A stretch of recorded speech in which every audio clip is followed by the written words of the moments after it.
किसी भी इंसान का एटीट्यूड अपने आप नहीं बदलता, उसे बदलने के लिए उसे खुद मेहनत करनी पड़ती है और ये शायद उतना आसान भी नहीं होता, लेकिन नामुमकिन भी नहीं होता। देयर इज ऑलवेज अ वे, लेकिन इसके लिए आपको बहुत ही पेशेंस, बहुत ही डेडिकेशन की जरूरत होती है। हमें अपने एटीट्यूड को, अपने नजरिए को बदलने की कोशिश हमेशा करते रहनी चाहिए।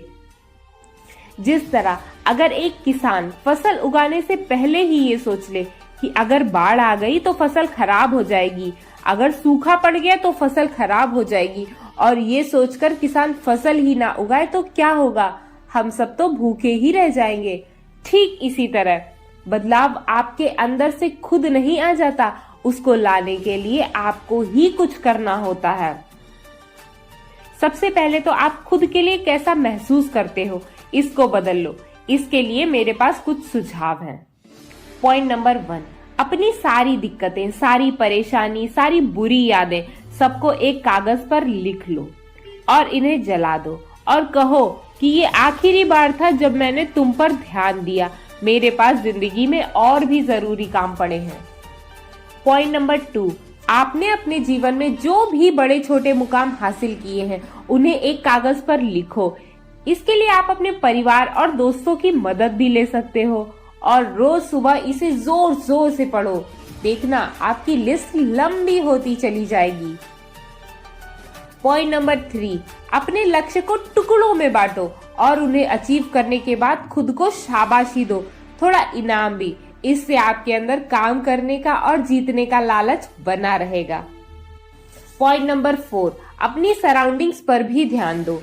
एक बाज की तरह उड़ना है तो मुर्गों का साथ छोड़ दो, आप डेफिनेटली वही बन जाओगे जैसी आपकी संगति होगी।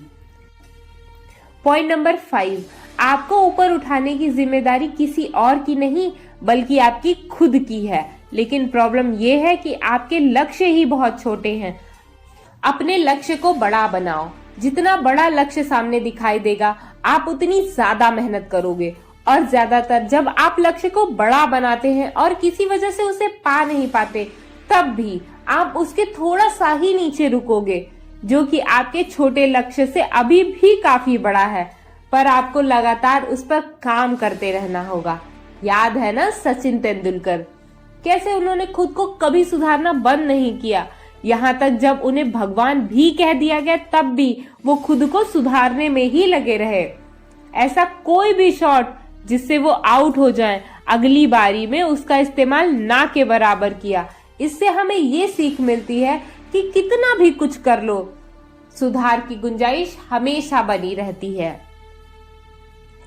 आपके लिए दुनिया क्या है, वही ना जो आप देख रहे हो, तो क्यों ना इसे और ढंग से और तरीके से देखा जाए। इसको ऐसे समझिए कि लाइफ में जो भी प्रॉब्लम्स आपके सामने आई हैं, आपको और मजबूत बनाने के लिए आई हैं, उसे आप अपने खुद के डेवलपमेंट का एक मौका समझिए।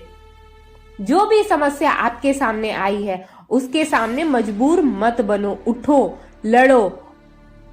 उनसे लड़ने के लिए आपको कुछ नए रास्ते, कुछ नए तरीके भी खोजने होंगे।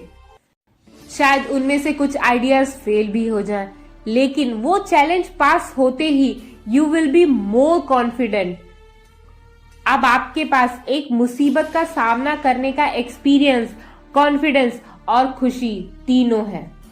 एक पॉजिटिव एटीट्यूड आपको बाकी लोगों से अलग और अच्छा दिखाता है, पर कमाल की बात तो ये है कि इसके लिए आपको कुछ और करने की जरूरत नहीं है, बस खुद को पहचानने की जरूरत है। एक बात हमेशा याद रखिए, सफल लोगों के पास कुछ खास नहीं होता, ना ही ऊपर वाला उन पर कोई विशेष ध्यान देता है। वो भी आपकी और हमारी तरह साधारण इंसान होते हैं, लेकिन उनके काम करने का तरीका, उनके सोचने का तरीका बिल्कुल अलग होता है, बिल्कुल भी साधारण नहीं होता। वो कहते हैं ना कि कामयाब लोग कुछ अलग काम नहीं करते, बस वो आम काम को अलग तरीके से करते हैं और एक पॉजिटिव एटीट्यूड रखते हैं। एक बात जो हर सफल इंसान में एक जैसी होती है, वो खुद पर ज्यादा ध्यान देते हैं। वो चाहे कितने भी व्यस्त हो, दिन में कोई ना कोई समय निकालकर वो अपने लिए कुछ ना कुछ जरूर करेंगे, जिससे उनकी पर्सनालिटी और ज्यादा उभर कर आती है। और इन सब के लिए जिम्मेदार होता है उनका positive attitude. So, if you also want to be successful, always have a positive attitude. Thanks for watching. Stay blessed.